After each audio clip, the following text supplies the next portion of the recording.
Ladies and gentlemen, welcome back.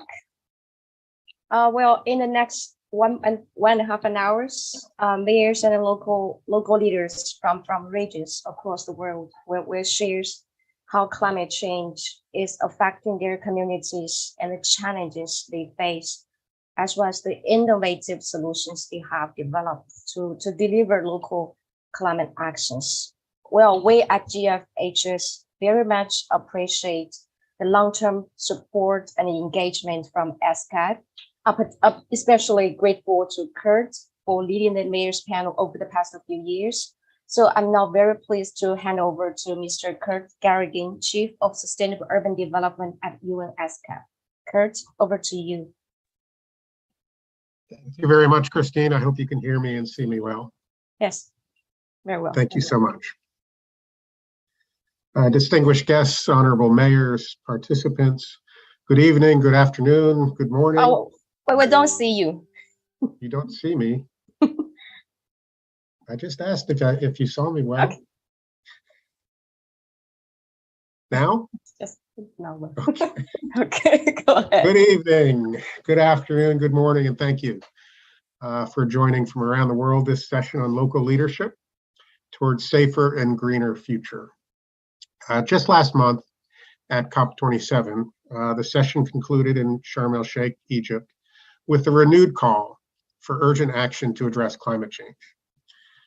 Antonio Guterres, the UN Secretary General, stressed at COP27 that any hope of limiting temperature rise to 1.5 degrees means achieving global net zero emissions by 2050. We all know that achieving net zero emissions by any date requires local actions and leadership from cities, where most of the energy demand and growth in GHG emissions in the coming decades are projected. So cities must lead the transition to carbon neutrality. We also know that many of our cities are seeing the greatest impacts from climate change, with millions of urban residents, especially those in low-lying coastal communities, vulnerable to flooding, severe weather, and threats to water and food security. So cities must also lead in efforts to build resilience and deploy nature-based solutions, innovations, and technologies to reduce risks to shocks and stresses. We know that these efforts, first and foremost, require leadership from mayors, councils, and other community leaders to mobilize their citizens and stakeholders, including national governments, to take ambitious local actions. In this session, we will hear from civic leaders around the world who will share with us how, in addition to managing a city and delivering efficient urban services, they are confronting the challenge of climate change. We'll start this session with a keynote delivered by one of Asia's most dynamic leaders. Datuk Seri Mahadi Chenaga of Kuala Lumpur is a lifelong civil servant turned mayor who brought his long experience as a planner and executive in city government to his leadership role and has developed innovations in climate sustainable development for his city and shared them with the region. We will then go to a panel discussion where we'll hear from leaders from around the world presenting what they have done in their communities. And then we'll have a dialogue among the panelists and open the session later for questions and answers.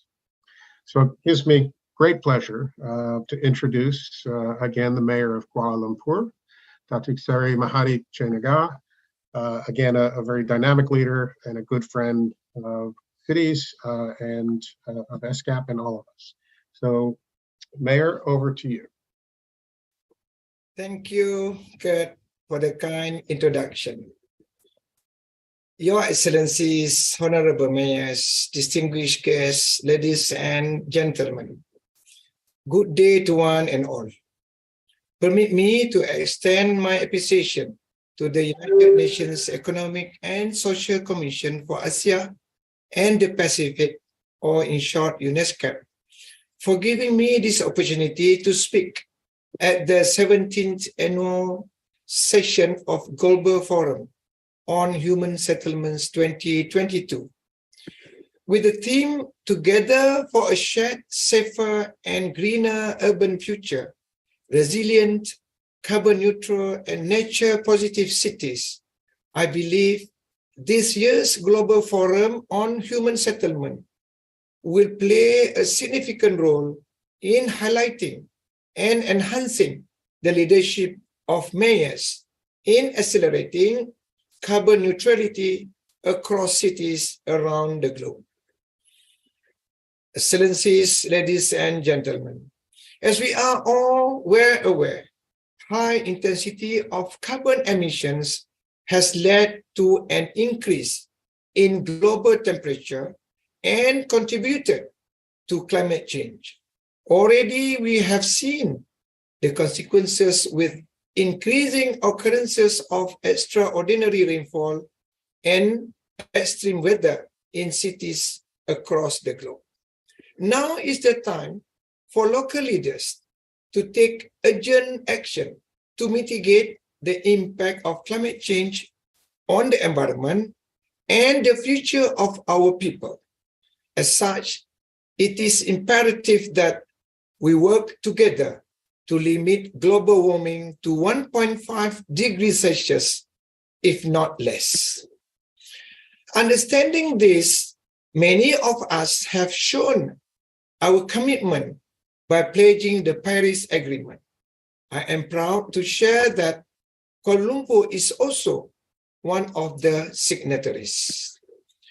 As a signatory, we have already begun taking steps to promote sustainable development with the establishment of blueprints to guide our climate actions.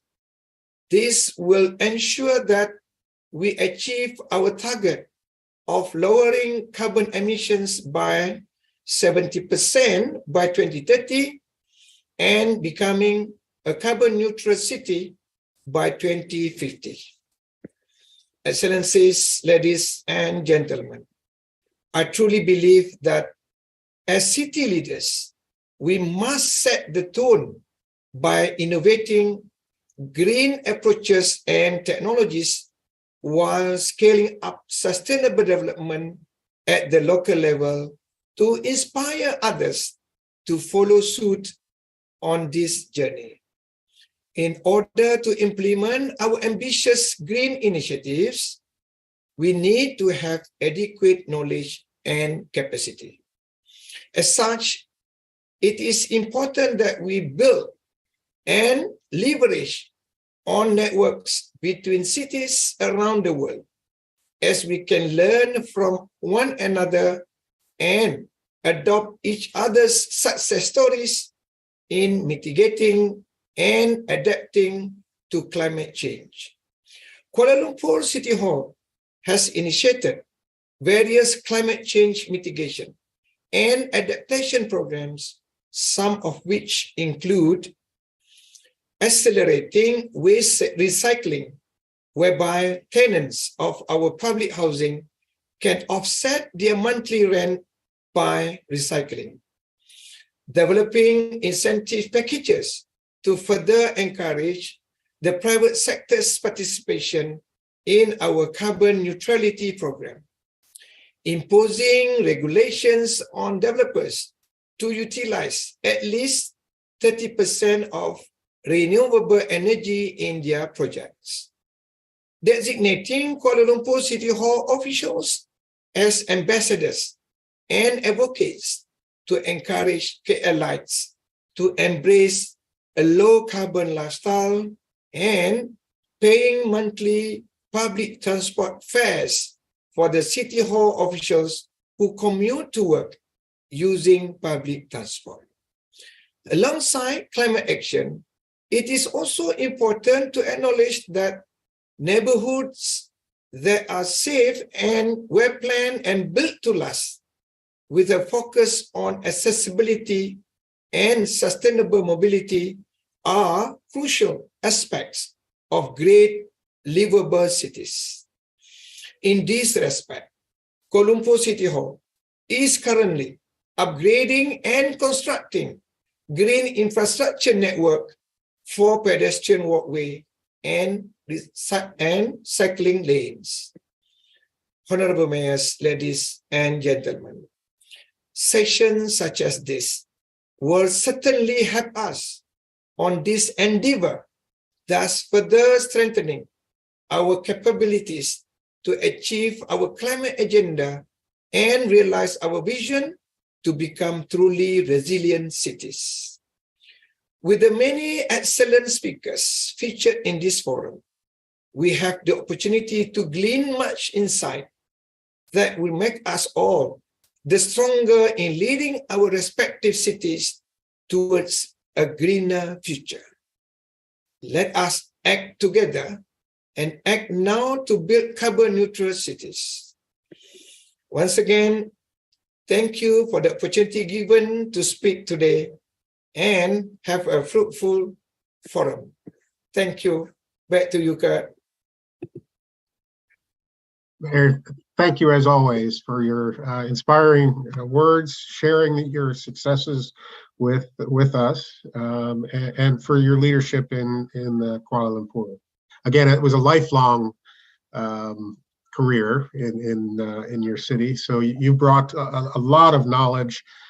You talked about the importance of sharing knowledge, but certainly you are seen in this region as one of the most knowledgeable mayors because of your long experience within city government, and clearly you've brought some of your successes into fruition in your city. So thank you very much. You're a friend to all of us, a friend to other mayors in other cities as well. So thank you again. Thank you. Let us move on now in the agenda. We'll stay in the Asia Pacific region, and it's my pleasure to introduce Ms. Stephanie Yu Tan, City Councilor for Catbalogan City in the Philippines. Stephanie is also a former mayor of the city and has also been one of the more dynamic mayors in our region. And she will share with you some of her experiences and successes as well. Stephanie, over to you, please.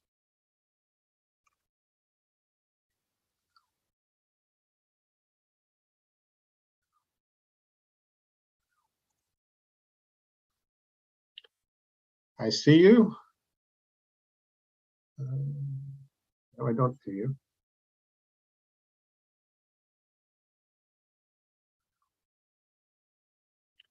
I don't hear you, Stephanie.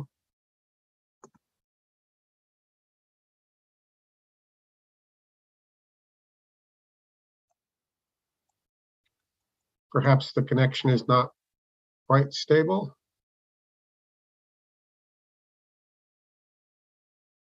Christine, can you help? Yes, I think it's probably the connection. I think we show she's stuck there. Okay, so Stephanie, if you could maybe reconnect, and maybe we'll move on to our next speaker and then come back to you. Yes. When we have the connection resolved. Okay, thank you very much. We'll move on to Indonesia. The Vice Mayor of Jambi City, Dr. H. Maulana, who will join us and again share some of the experiences that Jambi City has been developing. Mayor or Vice Mayor, over to you. Good to Thank see you. Thank you, Mr. Kergan. Bismillahirrahmanirrahim. Assalamualaikum warahmatullahi wabarakatuh. Good morning and good afternoon to all participants. Excellency, Mr. Kergan, thank you for this opportunity. I would like to express my appreciation to UNESCO in inviting Jambi City to participate in this local leadership toward of safer and greener urban future. Conjunction with the 17th annual session of Global Forum on Human Settlement and Sustainable. In this opportunity, I would like to share about Jambi City's experience as local leader in creating a safer and greener urban future. As an urban city, Jambi City also facing handful of challenges, namely financial, human resources, recent pandemics, and environmental issues, health, education, and many others. Before I get into detail of issues of challenges that Jambi City faces, let me give a brief introduction about Jambi City's profile.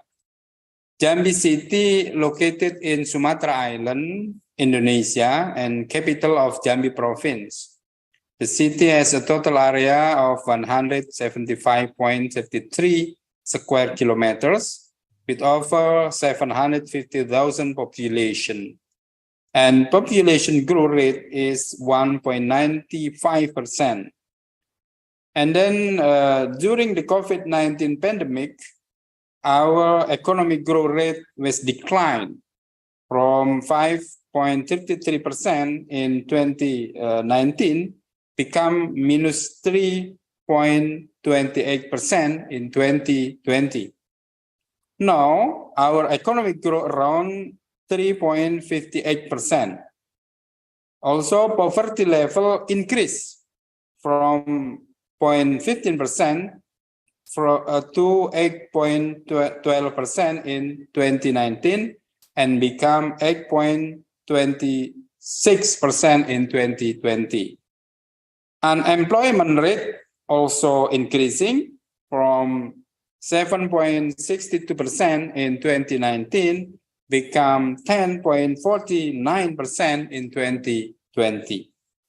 The most suffering projects are infrastructure projects. For example, we built public hospital, pedestrians, and bus station.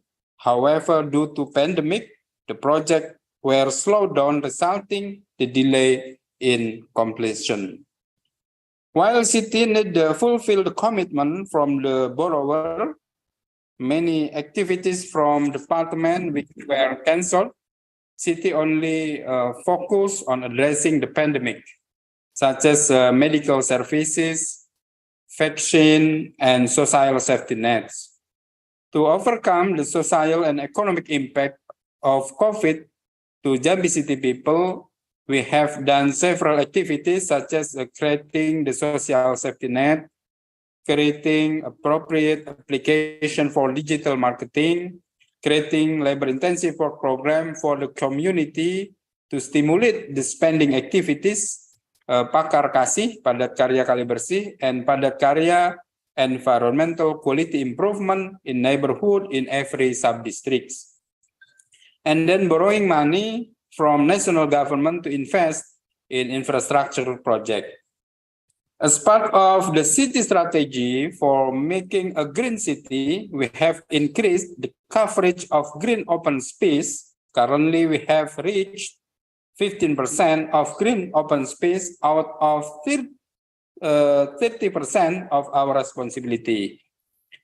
There are over 30 cities parks, and to preserve the biodiversities, we have 3 cities forests that contain 183 species of biodiversity. We also participate in carbon literacy, circular economy, transportation, and solid and waste water management. We also believe that strong collaboration with many stakeholders are necessary in mitigate the climate change, especially when city does not have enough budget to take care of the environmental issue alone. We educate our youngs by promoting green living, by going to school in Adiwiyata program. We have Adiwiyata awards for schools that has been doing good in managing the organic waste and green school initiatives. Currently, we are in the level of Adiwiyata Utama, meaning that many schools have been awarded several times for their environmental innovation in schools. As an urban city with its waste issues, we try to minimize the greenhouse gas effect by turning our waste to energy.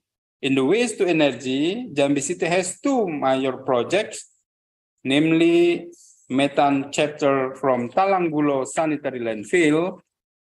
Next slide. And methane capture from biodigester in Talang Banjar traditional market.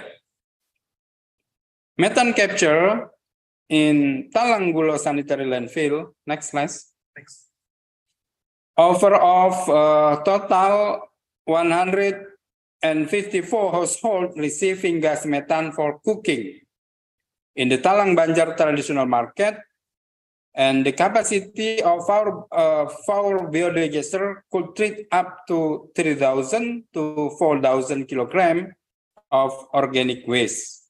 Methane gas is being distributed to 20 nearby households for cooking. We turn the waste into energy, hence reducing the greenhouse gases.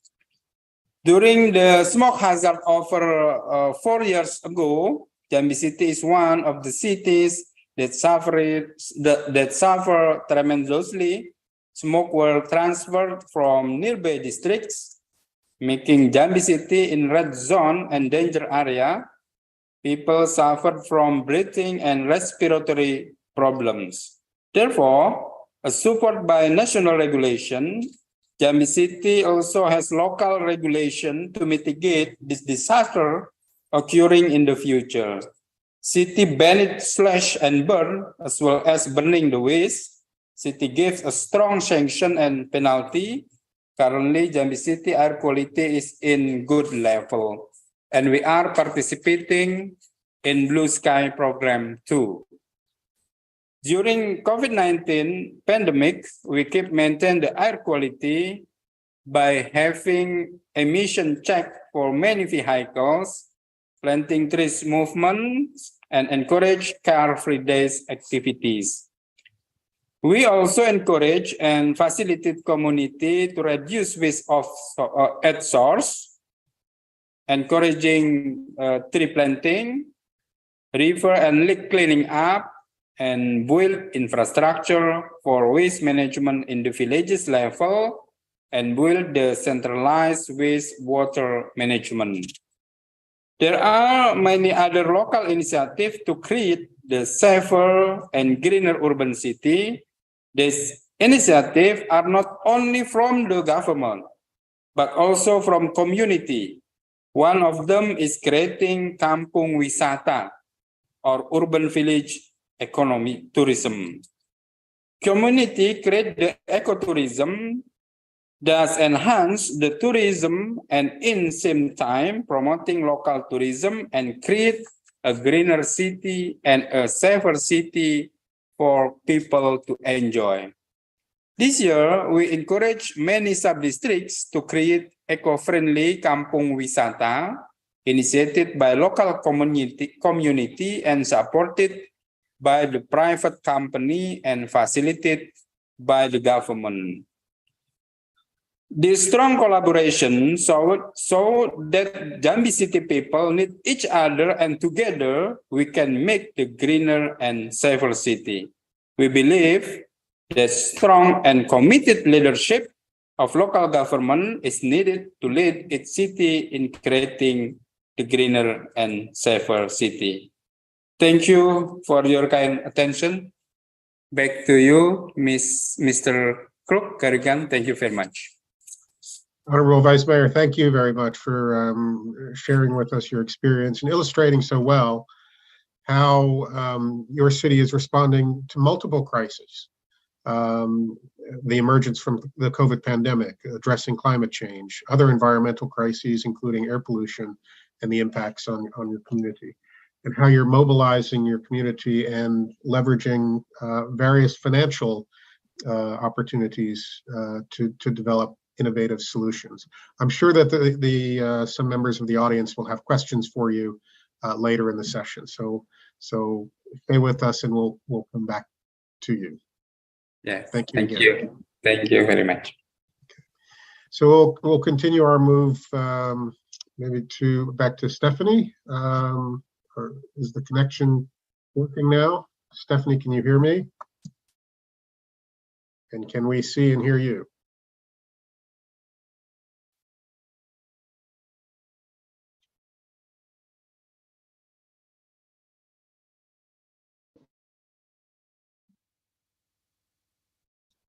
You appear maybe to be frozen.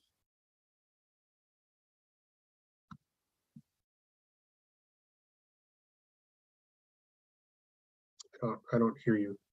So let's continue moving, and then we'll come back to you, and I'm sure we'll resolve the technical issues. So we'll move west. I think everyone knows by now that one of the most climate vulnerable countries in the world is the Republic of the Maldives. And we have with us the mayor of the city of Fuvahmulah in the Maldives, Mr. Ismail Rafiq, who is going to share some of his experience and innovations and some of the leadership challenges that he faces to save his city from the effects of climate change. Thank you, Coach. Can you hear me? Okay. Yes, can you hear me? Yes, please. Thank you very much, and good day to everyone. My name is Ismail Rafiq. I'm the mayor of Fuvahmulah City, which is an island city in the Maldives. It is one of the remotest islands in the country, and it is an oceanic island, just one island by itself. Just to let you know about Fuvahmulah, some information. Can you see my screen? We can, yes. Yeah. See the title. So, I mean, as I mentioned, we are a small island of 5 square kilometers, which is very, very small by global size. And we have 11,000 residents living in the island. And what's unique about Fuvahmulah is 1/3 of the island is wetland. So it is one of the postcard picture of Maldives you see in. And this wetland is a protected area in the whole island. Is a UNESCO designated biosphere reserve. And I think climate change is impacting us even now. And we are, day by day, we are facing increasing number of events of extreme weather events, and the sea level rise. It is real, and we are seeing it every day. So what I will share with you is just a couple of key issues we face in the island, and how we have been trying to address that with the help of the local community, the central government, and also the international community like UN and the World Bank. Flooding is a major issue for us, and we have had severe floods over the past 2 years. And one main concern we have is the island is very low lying. We have sea around us, and when it's flooded, the situation of the peoples, the fear, the anxiety is very high, because all around we have water. And traditionally we had manual. When there's heavy rain, we open the gates and let the water flow out into the sea. But of course, when the waves are high, the tide is high, we cannot open it, because the waves come inside through these floodgates. And currently what we have been working is to develop a system for us to monitor the level of water in the island. And we have been working with the World Bank recently also to establish some sensors and monitors which can help us to see the level of water rise because we have 2 freshwater lakes within the city, within the island. So if we can monitor the level before the disaster strikes, we can actually take preventive action. We can be better prepared for the disaster, and our emergency response teams could be on standby. So we are working with the World Bank to establish a monitoring system. And the idea is to actually use this data in real time and make it public, make it available to the people, and also for our team to monitor and attend as needed. So for the flood, we are very much focusing on this early warning system and the monitoring system. Also, right now we are in the process of developing our roads, and we are investing on a stormwater system, which would help manage the rain which collects on the streets. So on the flood, that's our main focus for now. And the coastal erosion, which is very severe, and currently there's a project for a revetment embankment around 2.6 kilometers. The whole coastline is around 11 kilometers. So right now we are working on 2.6 kilometers. With coastal erosion, with frequent storm surges again, we are seeing, a lot of, like every year we have 1 or 2 storm surges. And though it is not as worse as flooding, if uncontrolled or if we don't give focus in the future, this might be, it could turn into disaster, causing loss to property and life. So one main focus we are having right now is on the development project. And also, again, here also we are planning to use data, because it's very important to see how things are going, to monitor it. For example, on the shoreline, the erosion, the level of erosion, how is it changing day by day? So what we are planning to do is do frequent shoreline surveys, probably with the help of drones, and using the data to monitor what's happening around the shoreline. So on the coastal erosion side, I think that's again, we want to use data and technology to better get informed and also take decision based on that. And the other one is on the air pollution.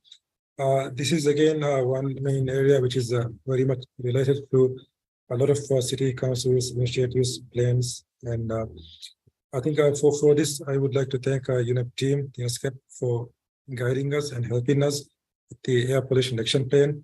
We have learned a lot from that, and we are starting to implement some of the initiatives. One main focus we have is on air pollution monitoring, and we have got a few devices with the help of our UNEP team, and we are installing that to actually monitor what's happening, monitor the extent, the magnitude of the pollution issue. We know we have the pollution problem, but we currently don't know how to measure it and to what level it is. And this data, I think, will help us to educate the people, because what we see is getting the citizens to believe in this, believe in the impact. It's a bit difficult without the use of data. So we are very much focusing again here on the use of data collected and tell the public this is what's happening. So it is easier for them to change their lifestyle and get them in line with our vision of having a more green city in the island. And for the air pollution, we have few causes like biomass burning, which is mostly the waste burning. And for that, we are investing in, we are not investing, we are getting help through grants to establish industrial composting machines. Because every day we are collecting around 7 to 8 tons of waste. And we are hoping to compost all the organic waste in this, which is around 2 tons per day. So if we can turn this into compost, I think we could reduce a lot of the burning, and also we can use this compost for the gardening, for the farming as well.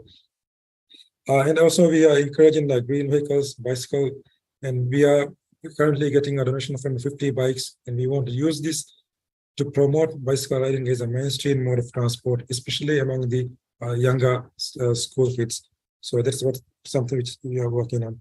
And also we are using a lot of diesel for the electricity generation. Currently we are around 4 megawatt per day. So right now we are working with World Bank to establish a solar power for 2 megawatt, which is quite a huge amount compared to the current demand. And it is starting in January, and we hope that by the end of the next year we will have that. And also the city council is working with private investors. We want to incentivize the private sector to invest in solar as homeowner programs, or as a large-scale power generation and selling it to the local utility provider through power purchase agreements. So we are working with potential investors, and it is likely that we will get a couple of them on board to invest in this. And then lastly, we are very much focusing on the citizen engagement, citizen awareness. And we are also working with World Bank to develop a resilient housing guideline. The idea is to educate house owners on guidelines which could help their home to be more resilient in terms of energy consumption, in terms of water, for example, in terms of resilience to disasters like flooding. So this is something which we are already working on, and we hope that the guidelines will give the citizens some points on which they can follow in building their houses.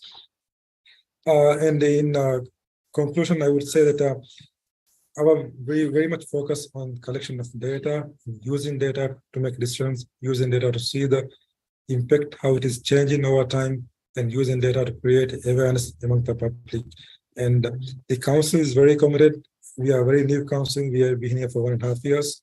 And our council's development plan give a lot of focus on green infrastructure, on urban forests, on transport, which is like using bicycles, you're giving more access to pedestrians.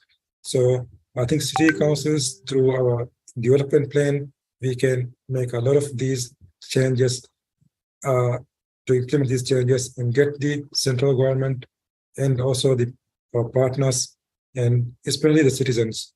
I think the main challenge is getting the citizens to believe in the cause and get them behind us, because they need to change their lifestyle, they need to change their attitude, they need to change their belief if you want to have a more resilient, more environment-friendly and resistant society.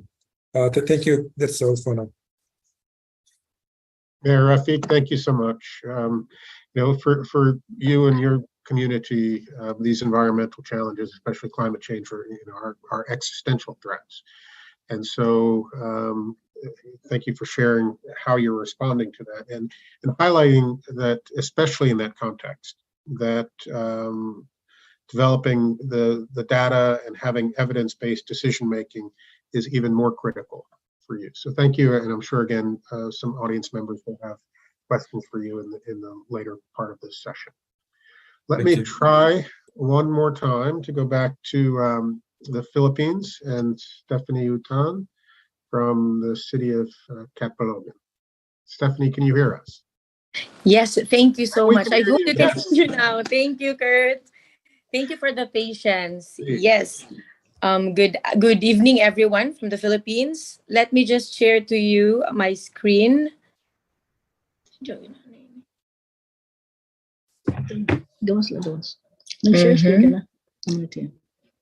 Can you see it, sir?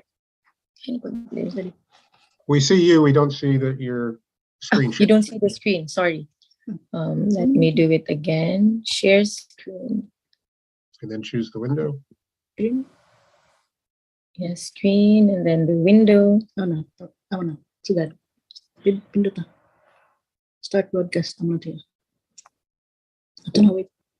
There. Now, There you go. Oh, thank you so much. So good evening, everyone. Once again, this is Stephanie Uitan from Catbalogan City. Road to a safer and greener future. Just an overview of Catbalogan. We are located at the eastern part of the Philippines, and Catbalogan is in the third largest island in the Philippines. And we have a population of more than 100,000. And we are not that big city, but we believe that we are significant because we are the center of trading and trading and commerce and industry in the whole Region 8 or the Eastern Visayas part of the Philippines. We have a lot of hazards, and may I just inform you that landslide, flood, and storm surge are major hazards that we experience almost every year, especially storm. Major storms in Catbalogan within 10 years, 2021, Julina 2015, Amang 2014, Ruby 24, also Senyang, and the Super Typhoon Haiyan. It is part of our region. We have urban challenges, the vulnerability to shocks and stressors, population density, the cities are already congested, road net shortage, century-old sewerage and drainage system. Solid waste management is also a challenge until now because we are the capital, so we have a lot of adjustments to make, a lot of policies to be done because of the different people who come in our city. Informal settlers is also a major challenge in our city, including coastline, waterways, urban river, and our urban river. Houses in vulnerable areas, also an in-migration and out-migration. But during one of the presentations that I did in ASEAN Mayors Forum with Sir Kurt, We believe that building climate resilient cities, we need to understand first the issues of disaster risk reduction and the climate change adaptation up to the grassroots level. We believe that the grassroots level should know this for us to be able to really implement our programs and plan together with them. If they understand, they will accept our plan and they will also help us plan. Also, we need a proper resources utilization and mobilization and long-term plan with disaster risk reduction management and the climate change adaptation lens should always be considered. What we actually do in our city, we made sure that we in place our local policies that is actually vertical to the national policies of the Philippines. We have a local climate change adaptation plan, updated comprehensive land use plan, a climate and disaster risk assessment, updated comprehensive development plan, local energy efficiency conservation plan, updated ordinances that promotes inclusive governance, institutionalized membership of different sectors in all council. With all these plans, we made sure that it is always updated. Just recently, we updated most of these plans to make sure that because there is a lot of changes going on whenever there is a disaster, whenever there's a typhoon. So we need to update everything to make sure that what we're actually doing or what we are implementing is what we need and what will protect our people. And we make sure also that all our councils, there is a membership of women sector, academe, youth, elderly, transportation, religion. So they are always represented, business sector, they're always represented so that we will be able to hear them, to hear their side on what programs should be implemented that will make sure that we will have a greener and safer community in the future. So I would like to share to you this video. This will show you what we want for the future of Catbalogan.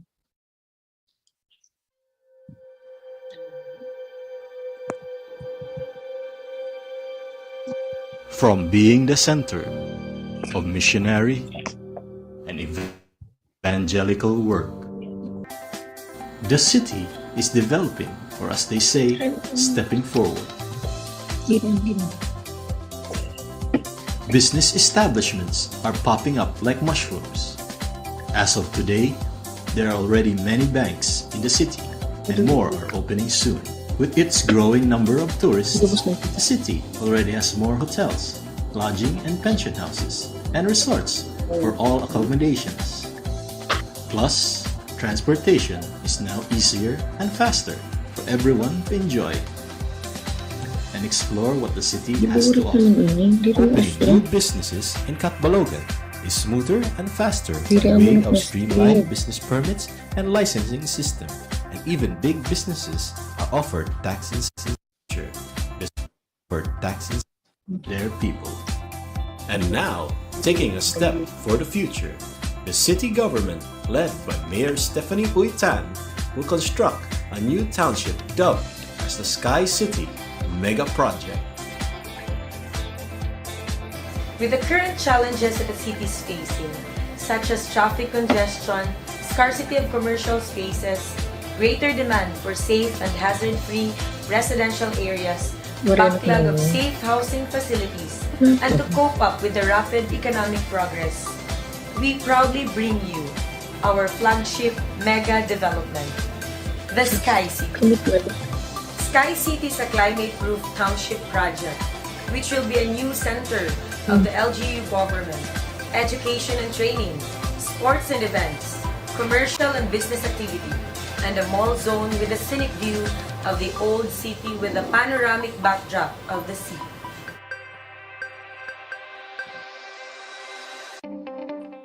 The Sky City will feature several government offices with parking space and transport terminal, health and wellness centers, hotels and resorts, ICT hubs, Sky City residences, multi-purpose complex, and a flood-proof 25-hectare Sabu Dam that will serve as a water catchment to eliminate flooding in the downtown area.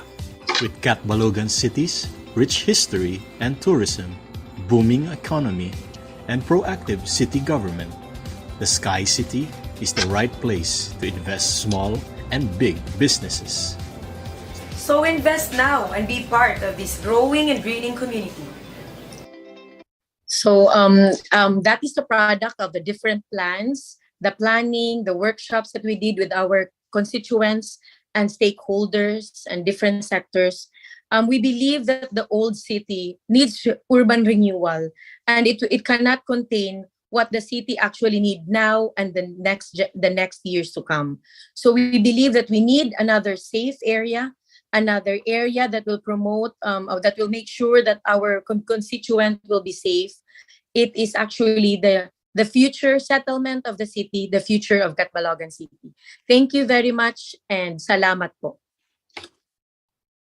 Thank you very much, Stephanie, and thanks also for your leadership, not just in your city, but you've been a leader across the Asia Pacific region as well, sharing your experience, your knowledge, and really serving as a model of how to engage with citizens and stakeholders.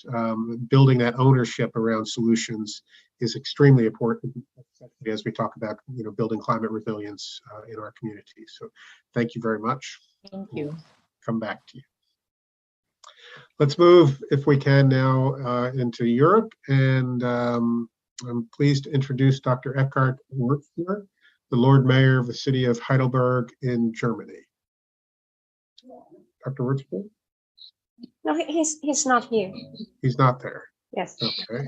Okay, let's move on to the next. Okay, so we'll move to Ms. Julinda Dame, the General Director of Environment and Sustainable Development for the city of Tirana in Albania.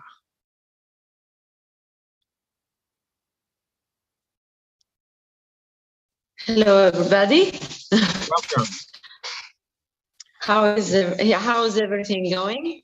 Can I just want to bring to you now the presentation. If it is possible to do after, just to be ready.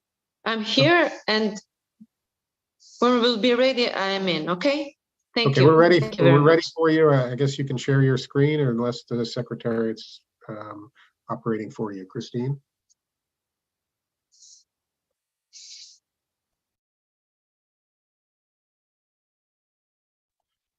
Hi, Kurt. Can we just move on to the next speaker, and then we'll come back to Julinda. Okay. We'll move to the next speaker. So we'll move very quickly from Europe to Brazil, South America. Mr. Jonatas Randal da Silva, the Municipal Secretary for Innovation and Technology Center in Barueri City, Brazil. I see you. Welcome. Can you hear us okay? I think you're muted. So if you would unmute.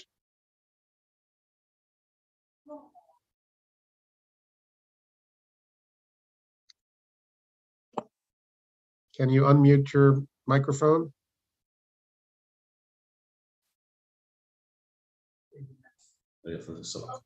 Very well. I hear you now. Yes.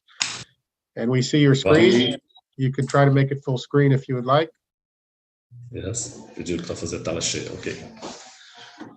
Bom dia. Good morning. Obrigado pela oportunidade. Thank you very much for the opportunity. Em nome do prefeito Furlan. On behalf of our mayor of Barueri, Mr. Furlan. São Paulo, Brasil. São Paulo, Brasil. Barueri está numa jornada da transformação. Barueri is on a journey of transformation. Para a sustentabilidade e desafios em meio ambiente, infraestrutura, transporte, usando a tecnologia. Barueri City is a journey of technology, development, social environment, using the technology. Estamos numa região de grande concentração de pessoas. We are located in a region of a high concentration of people. Uma população de quase 280 mil pessoas. They have a population of almost 279,000 people. Uma área muito densa de 65 quilômetros quadrados. A very density area of 65,000 square meter. Tem kilometers, sorry. Somos a 15ª cidade da Grande São Paulo. We are the 15th country city of Brazil. Our GDP is of GDP place. IDH bem considerável, né? Bom para se viver essa cidade. We have a very nice environment, a nice place with a very good IGHM. Iniciamos a jornada da transformação digital, fazendo a infraestrutura. Well, we have began our journey through the innovation and technology. De conectividade. Through the connectivity. I'm sorry. I'm sorry to interrupt. Can you please put your slides into presentation mode? The presentation is not moving. Play the slides. Yes. Is it moving the presentation? Okay. No, it's not moving. It's not moving. Can you see innovation and intelligence slide or not? What's the slide? It's moving now? No. Não está vendo a apresentação? Okay, let's see what we have to do here. Let's just try again. I don't know what is frozen. Just a second. Just a second. Ok, esse aqui? Esse, né? Esse da tela cheia ali, ó. Esse. Ok. I beg your pardon, can you see now? Yes. Okay, Yes, sorry for... That's okay. Okay, I'm sorry for this small trouble, okay? Nós trabalhamos com 4 pilares. We have 4 pillars. Conectividade, Big Data. Connectivity, devices, Big Data. Aplicativos. We have a special app developed for the city. Fazendo com que seja mais acessível os serviços públicos. The idea is to make a public service more accessible to our public or for the dwellers. Nós enfrentamos uma pandemia. Well, we have had a challenge in the pandemic. E a transformação digital implantada desde 2017 fez a diferença na nossa cidade. And through the technology we have implemented in 2017 made all the difference when we had the COVID-19, because we used all technology to combat, to defeat all the side effects. Destacamos a vacinação por meio de aplicativos, portais, e com que isso avançou na cidade, conseguimos sentir primeiro a pandemia e também conseguimos sentir logo que terminou a pandemia, para a retomada da cidade, da economia, da retomada dos negócios da cidade de Barueri. Through the data and the system we have implemented, we could make a surveillance and follow up, and also supervise all the sensitivity areas of COVID. We could also detect where we have to put more energy and focus through all this technology that we have in our city. It reduced all the side effects. Dos projetos principais que conseguimos implantar na pandemia, chamado aqui de Barueri sem papel. We have one of the most important projects that we have implemented is Barueri sem papel, Barueri without paper.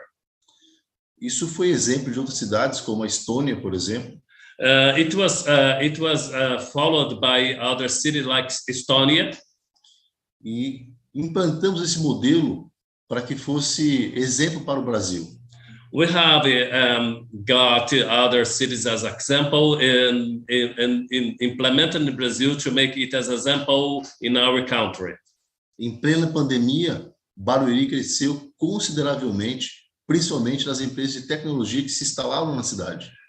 Even in pandemic time, we were one of the cities that had a growth in economy and employment during the pandemic. We have different results. We have a growth instead of a decrease.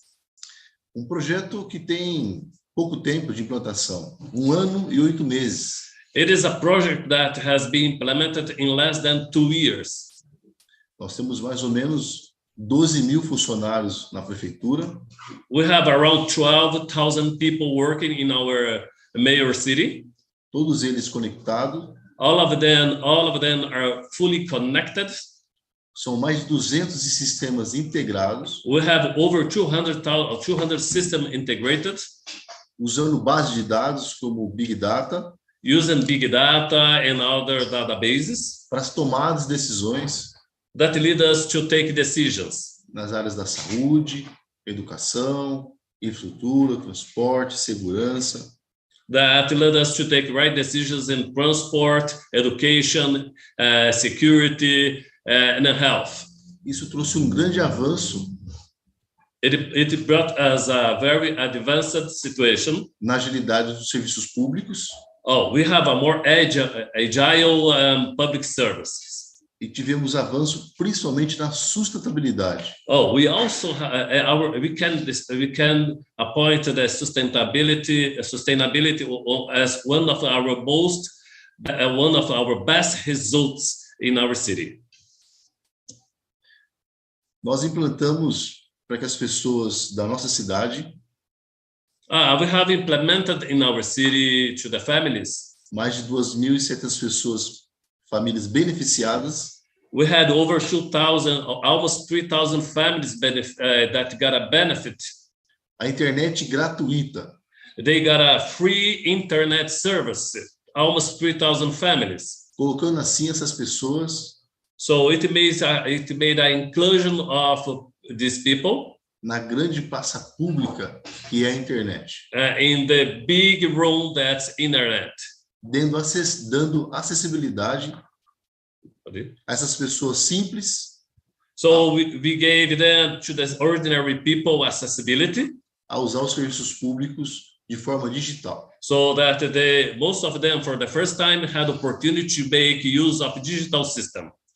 Isso foi possível porque nós temos plano de tecnologia para a nossa cidade. All of this were possible because before that we made a very good plan of technology to be implemented in our city. Os nossos desafios são as outras cidades que não têm as mesmas condições que Barueri. Well, as a result, our major challenge is lead with the neighborhood cities around us that has not the same development. Isso acaba atraindo pessoas das cidades vizinhas para Barueri. So it made that the people or citizens for our neighborhood and other cities comes to Barueri to use all the system that we have. Eu quero falar agora dos resultados que esse programa de sustentabilidade do Barueri Sem Papel trouxe para a nossa cidade. So I'd like to go and to tell you some short points and big results that all this implementation made to our city. São mais de 35 toneladas de papel salvas. Over 35,000 tons of papers saved. Mais de 1 milhão e quase 1,4 milhão de litros de água economizado para a fabricação desse papel. More than 1.4 million liters saved of water saved instead of using paper. Toner foi economizado. All the toners of a printer machine. Energy. E conseguimos poupar mais de 753 árvores nesse pequeno período de 1 ano e 8 meses de implantação do projeto. Just using technology, we were also able to save almost 800 trees and power through the system implemented. Queremos ser exemplo para o Brasil. We want to be example to our city, our country, Brazil. Trazendo a conscientização. We want to bring the conscientization. Aliado com o mundo. Aligned with the world. Para que tenhamos futuro, meio ambiente protegido. In order to have an environment protected. E salvar aí o nosso mundo. And also save and save lives. São pequenas ações small steps, small actions de cada de nós that each one of us, que vamos deixar these actions will lead futuro melhor para as próximas gerações. A better future for the coming generations. Quero aqui agradecer ao prefeito Furlan. I want to thank you to our mayor, Mr. Furlan, pela oportunidade for the opportunity given. Ao meu intérprete Nelson Aprígio. For the interpreter Mr. Nelson. E pelo convite, fico muito grato. And for the invitation through Mr. Kurt Kerrigan to be part of these very noble teams of mayors. Muito obrigado. Think you very much. Obrigado. Thank you very much. And thank you also again for highlighting really the role of technology. I think what we've seen here in your city is how you're mobilizing and utilizing, leveraging technology solutions to build resilience and make your overall community much more efficient. So I think we have one more presenter, and then we'll go into a dialogue amongst our panelists. And if I can go back to Ms. Julinda Dame, General Director of Environment and Sustainable Development from the City of Tirana.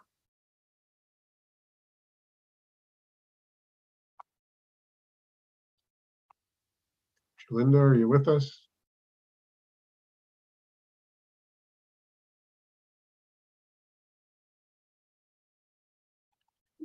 Jolinda, are you there? No. No? No. She lose her connection? Okay. Well, in the meantime, why don't we try to go ahead and start some of the dialogue amongst the mayors and maybe with some of the audience members as well. And I guess please feel free to share any questions that any of you have within the chat function, and we'll try to ask the questions accordingly. But Stephanie, thank you for opening your camera. Obviously, you know better than most that cities, mayors cannot do things alone. That they need their citizens, but they also need to work with national governments. Can you talk a little bit about how you've worked with your national government to establish coherent or vertically integrated climate policies? And what do you see as some of the challenges in working with national governments and local authorities? Thank you, Kurt. As I said a while ago, that we are working with what we're trying to do in Catbalogan is because of the national government is trying to they inform us with the different policies, and what we do in our cities, we try to localize them, and we make a local plan for the city, because most of the national plan or the national policies are actually very wide and very complicated, and not everything is actually applicable to our city. So we try to localize them and make sure that we are actually in the right track of what the national government is actually asking us, or what the policies are telling us. So that's one of the things that we're doing. Also, with all of the international conferences, international events, or that I am engaging, it is actually sometimes I am more advanced in implementing the programs that the national government is aiming for. So during those time, I tried to contact national agencies, especially secretaries of the different departments. We also informed them of the things that we're doing, and then also trying to ask for technical assistance, because admittedly our city is not that technically prepared in some of the programs and projects that we need to do to really make sure that the future of our city will be safe and green. So that's one point that we are really trying to ask or consult the national government. What else? Aside from the local plans that we're doing, we also invite them to our city to talk with our people, because sometimes we also must admit that in our localities, sometimes the locals wants to hear from higher authority. So that's also one strategy that we try to institutionalize in our city, so that to make sure that we have a different hierarchy in the government to also encourage our people to work with us. So that's how we do it, Sir Kurt, in our city. Thank you very much. Mayor Rafiq, maybe the same question to you. You have, again, a relatively small city and obviously need the support of national governments, your national government to implement policies and take actions and also to finance some activities. Yeah. What is the relationship that you have? Yeah, I would say, decentralization has been very new to us, and it's a couple of years, and especially in the terms of environmental management, everything was centralized, and the environment ministry was making most of the policies and the decisions. And I think when they make those decisions, they are in the capital city, so most of it is shaped by what they see and what they feel in the capital city. And I would say in that process, what the locals, the small islands like us, our concerns are not fully addressed in that. And I think we are working with the Parliament, with the ministry, to let the councils have more control. And right now, I would say we have no legislative power, even in terms of making regulations regarding environmental issues. So that's something we are working with, and they are willing to give this authority to us. And in that process, I think what the cities lack is the technical expertise first, because in terms of urban planning, environmental planning, our city, we don't have any technical expertise, and I think it's similar in most other smaller cities like us. And so in capacity building, that's one area where we can get a lot of assistance from the ministry, from the central government, and also from international partners like yourselves. And the finance, of course, that's another challenge. I think every council has that. So I would say that, we are new to decentralization. We are working with the ministry, with the central government to give us more power to legislate or make regulations on local environmental issues. And we are seeking more capacity building in terms of the environment and urban planning. That's my what I have to say. Thank you. Thank you very much. Thanks. Yeah, it's especially for very small communities, it's often difficult to have the exposure and get the resources that are needed, because sometimes you're seen as not as important as the capital cities, right? And so it's difficult sometimes. Thank you. We do have a question, a couple of questions for Mr. Randal da Silva from Barueri city in Brazil. Someone asked about the source of big data that you've used and whether the app that you have developed is an open source or whether it's a license. I think you're muted again. Okay, please. Ok. Pode falar sobre os aplicativos que você usa, as licenças, tecnologia? A prefeitura tem um departamento. Our mayor has a department. É uma fábrica de software. And a kind of a plant that produces software. Usamos os tradicionais, Amazon, como servidor. We use the traditional providers. Programador, and developers we have programs like Amazon and others. We use the most common ones. E essas licenças, elas são as tradicionais mesmo, não tem nenhuma específica de Barueri, né, da cidade. É o que você usa aí no seu país e a mesma usamos aqui, é universal a linguagem. We don't have a special license. You've muted again. I'm sorry. Okay. A Microsoft é a que a gente mais usa aqui, né? A base deles. Microsoft is the most used. É o mais usual para nós aqui. It's the most common that we use to develop our apps. I don't know if it answered the question. I think so. Yes. So it's open.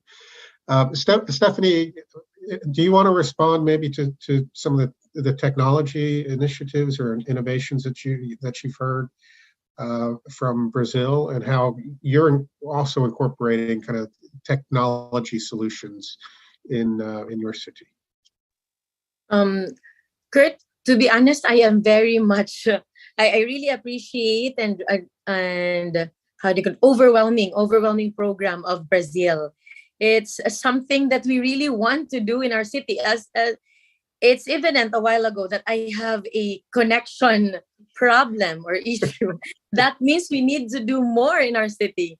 But for a couple of years, it's been our problem. But recently, fiber optic is actually is already in our city. That's why ICT is already part of our programs.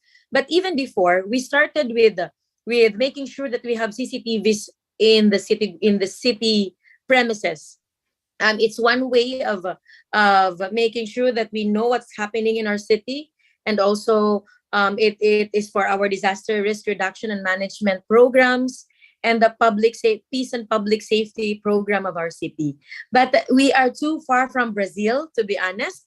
But we are, trying small steps, really using innovative technology, because we believe it's one of the pillars that we actually need for a better future. So we are not as big as they are, but we are doing it now through DRR, cashless transactions. We are really trying that our programs in the city, the beneficiaries, we are enrolling them. We are starting to enroll them to cashless transactions. In this way, we will be able to inform the public that the world is into e-cash, into technology, and the innovations now are into technology. So we also need to catch up with that. Thank you. Ismail, you talked in your presentation about the use of innovative data, especially as it related to air pollution and some of the sensors. How, as a very small community, can you leverage the technology that you need, and how do you see financing those kind of innovative solutions at the scale that you're working? Yes, thank you. I think technology should be a big part of the city planning and decision-making process. And in this aspect, big data and these things, whether the city is small or big, we need to consider that going forward.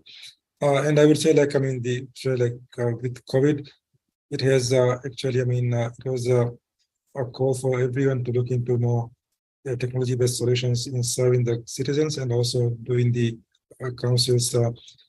I think it was seen from the Brazil's example. We also have been to automate a lot of our internal work and minimize the paper-based activities is something we are doing. And on the aspect of the data analysis, like in the environmental side, what we are planning is to have as much monitors as possible to monitor the air pollution, the sea level, the water level, the wind, the rain.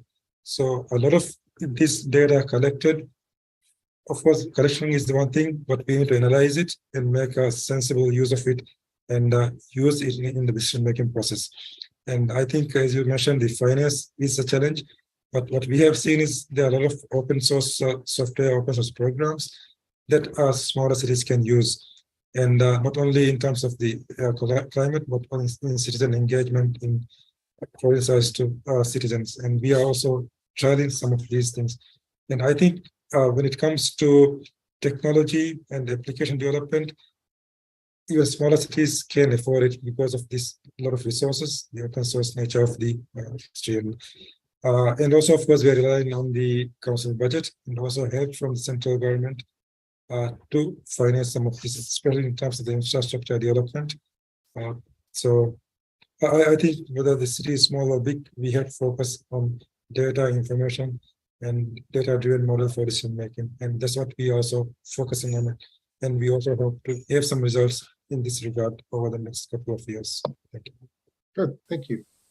I want to return now to the topic of leadership, and Vice Mayor Maulana from Jambi City, if I could ask you, how do you see the role of city leaders, mayors, vice mayors, vis-a-vis the roles of other stakeholders, such as citizens, academia, and the private sector?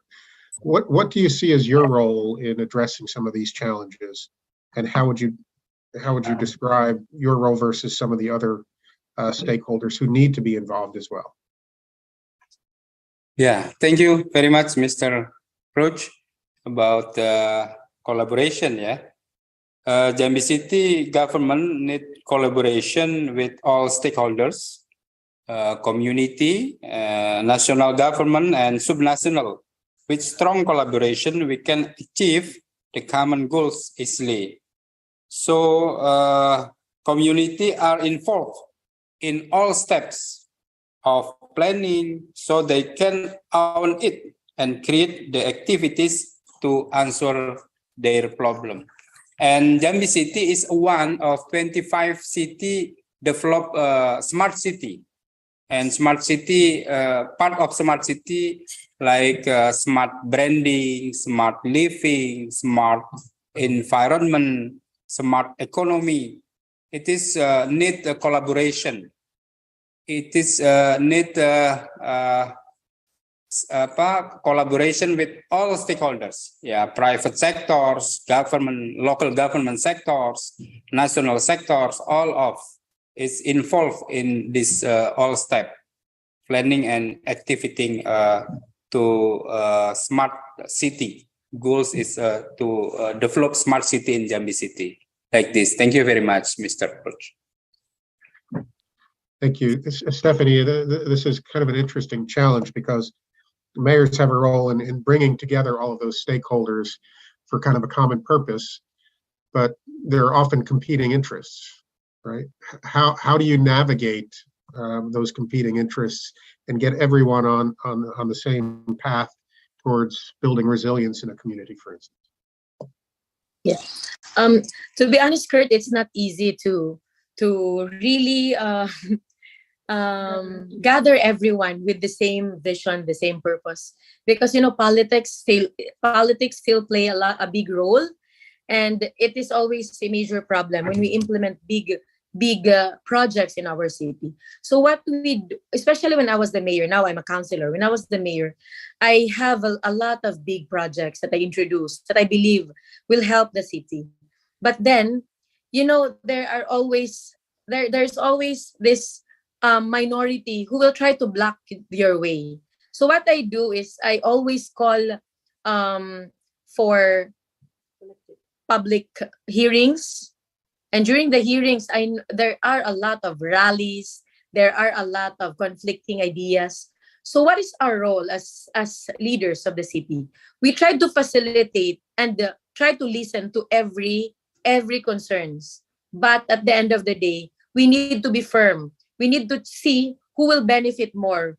We need to make sure that our decisions will benefit the majority of the populace. So in that way, we decide on the best program or project that we implement, and then we make sure that all the councils are represented. There are representations of women, of children, of the youth, of the academe, of the persons with disability, the business sector, the transport sector, and all the sectors, so that if one of a minority group will try to block our programs or our projects, we can make sure that we have a representation that actually we hear their voices. We made sure that they are part of the plans, and whatever happens, whatever politics will try to ruin our way, we will make sure that our programs are actually the right programs for our people.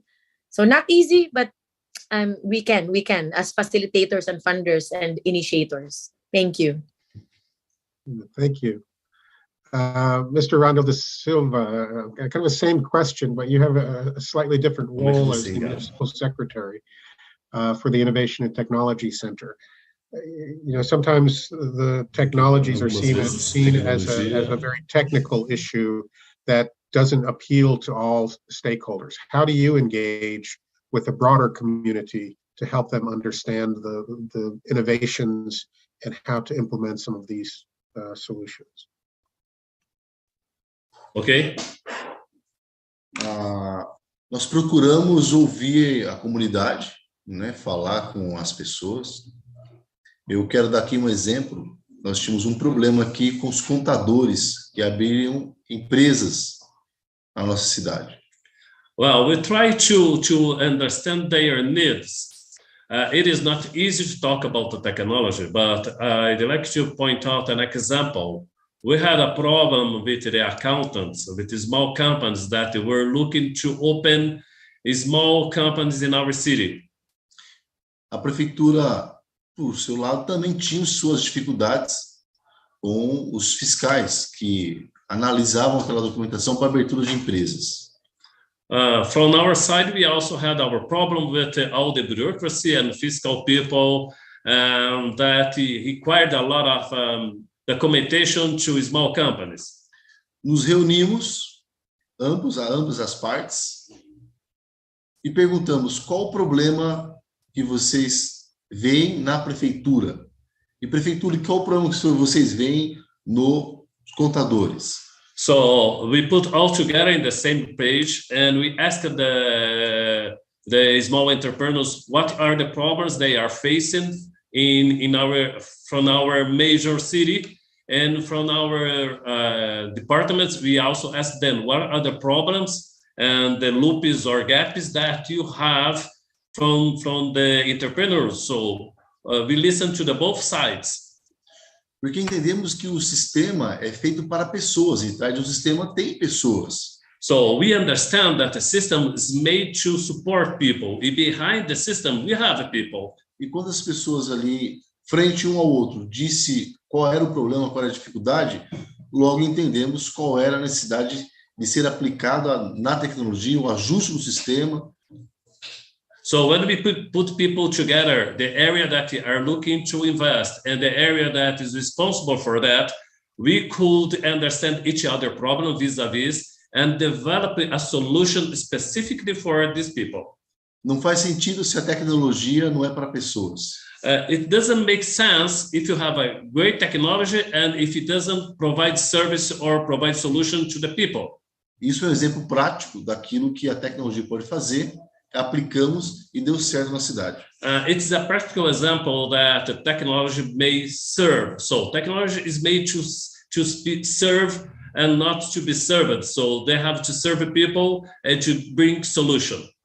Isso, o resultado disso é 42 mil empresas que estão sediadas aqui em Barueri, São Paulo. So as a result, we grow to 42,000 small companies that are located in our city. I hope that it answered the question. Yes, that was very helpful. And thank you for emphasizing that technology really needs to work in service to the people and to the communities. And the engagement of stakeholders early on helps to identify how those technologies can be useful to people. Ismail, you may have a small population, but I don't think that the challenge of bringing people together is any less challenging with a smaller population. You still have competing interests. You still have different needs and different stakeholders. How do you bring your community and the various interests and stakeholders together around your solutions that you've presented quite well today? Yeah, thank you. Yes, I mean, even though the number of these small relations, we still have disagreements and different conflicts of interest with the different groups. And I think one big thing we are focusing on is increasing the citizen engagement. So we invite them to for sessions to discuss on major issues. And currently we are working on two initiatives. One is the voluntary advisory board. So the idea is to have different advisory boards, like in terms of climate, environment. So these volunteers can join these boards and act as advisors to the council. So we hope that through this, we can have interested stakeholders join these boards, and they would feel part of the council by giving advice, and also the council can actually ask advice from them. And also we have developed a citizen engagement portal, and this is again to make it more convenient and easier for citizens to create their own debates and give feedback to our processes. And so I think these two initiatives, we hope to make this interaction and engagement easier. And also in that process, I think we can help try to have decisions that are in the best interest of the island. And I would say again, I think using data to convince the people.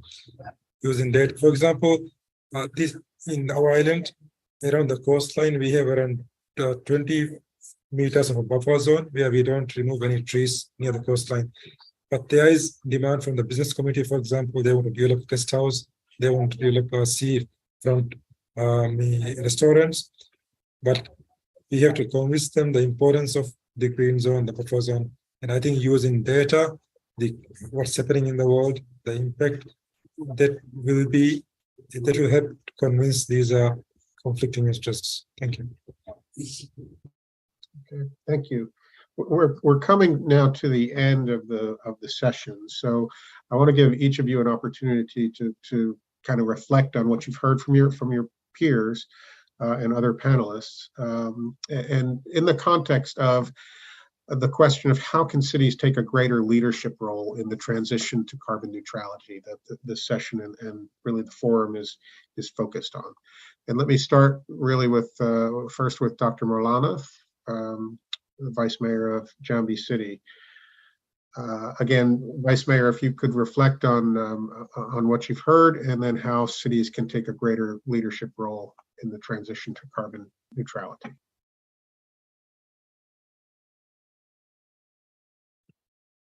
Hi, Kurt. I think the Vice Mayor has a guest. Okay. He's okay. Can I answer on his behalf? Sure. Okay. Yanti, do you have your camera on, or can you turn your camera on? Yes, my camera is on. Yes, introduce yourself, please, if you would. I know you well. Okay. Hi, everybody. I'm sorry. I'm from Jambi City. I'm the head of the tourism department of Jambi City government, and I believe the Vice Mayor would reflect on the leadership, the local leadership on the carbon neutrality. That it is local leadership is very important as a main role to inspire people to do a little thing to facilitate the community to live a little greener every day. So what as a local leader, you need to not only talk the talk, but you also talk the walk and walk the talk. So that's the main role of the local leader in the Jambi City, as the Vice Mayor and the Mayor of Jambi City would do to inspire the community to be a little greener every day. Thank you. Thank you very much, Yanti. Mr. Randal da Silva, the same question to you. Reflect, if you would, and then very briefly talk about how you see the leadership role in this transition. Colaborar com o efeito estufa não é nada fácil, né? Tudo que é feito acaba aí no mundo causando emissões de carbono. Collaborating with the effect with the environment is not easy, because everything that we produce results in production of carbon. Uma principal tarefa nossa é alinhar todos os nossos projetos, a prefeitura, com 17 objetivos da ONU, né, de sustentabilidade, usando aí a tecnologia, o exemplo são 753 árvores poupadas, né? Well, we try to follow the 70 steps of politics of the NATO, the world community. We have, through that, reduced almost 800 trees that were saved using the technology. É uma tarefa diária, contínua. It is a daily task and continuously. Estamos fazendo nossa parte aqui. We are doing our part.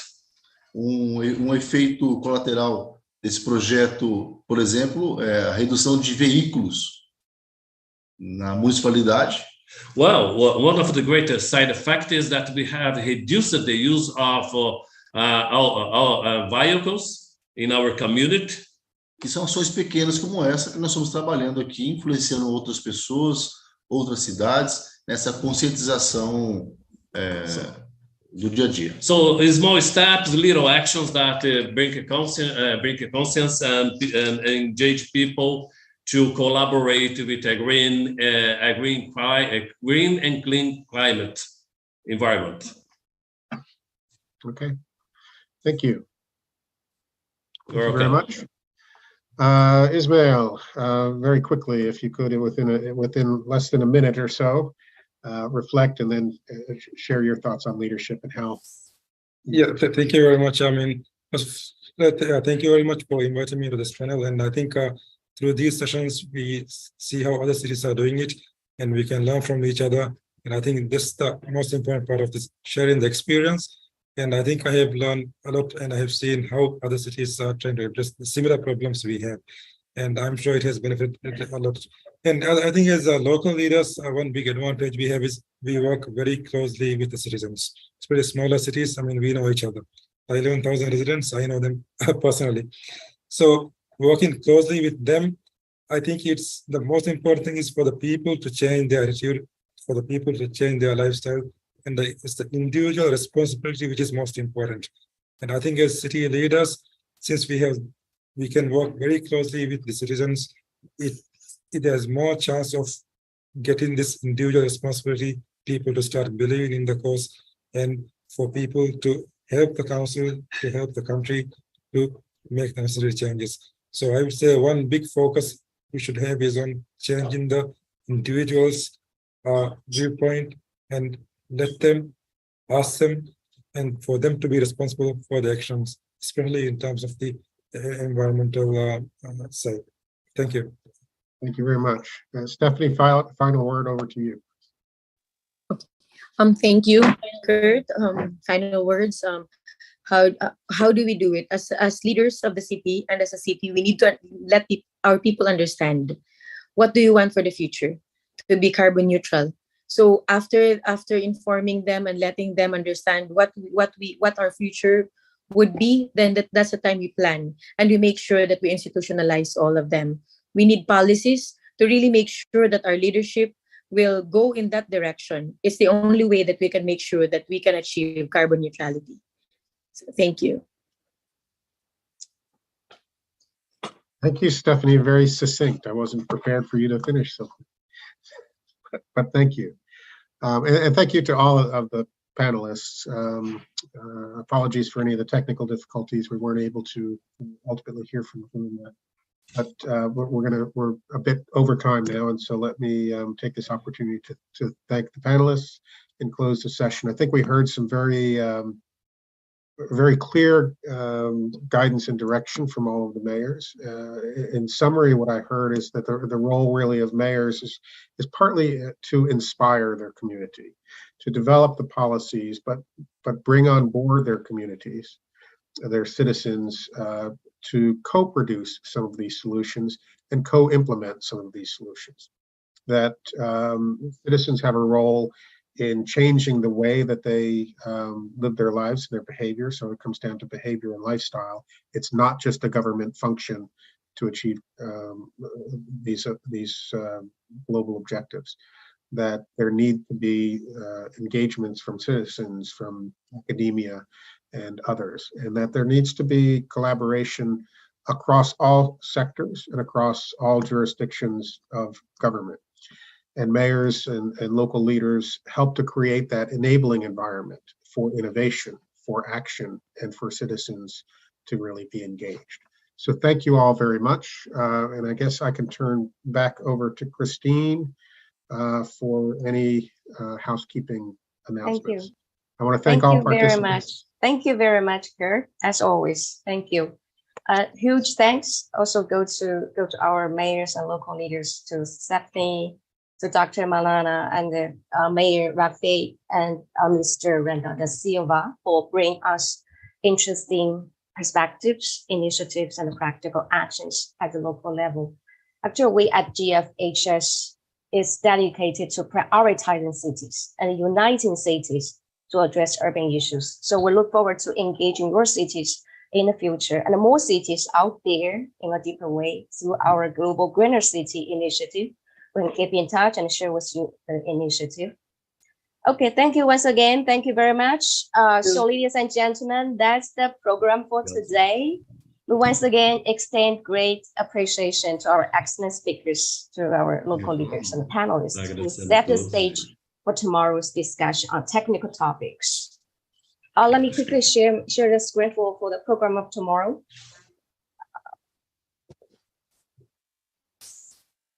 There we go. Yes, that's the program for tomorrow. We have 6 parallel sessions. Yes, please. Yes, we will just 6. Yeah, 6 thematic sessions.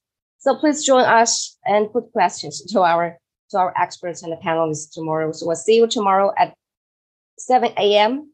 Central European Time, 6 a.m. UTC, and 2 p.m. Beijing time. So I'll see you all tomorrow.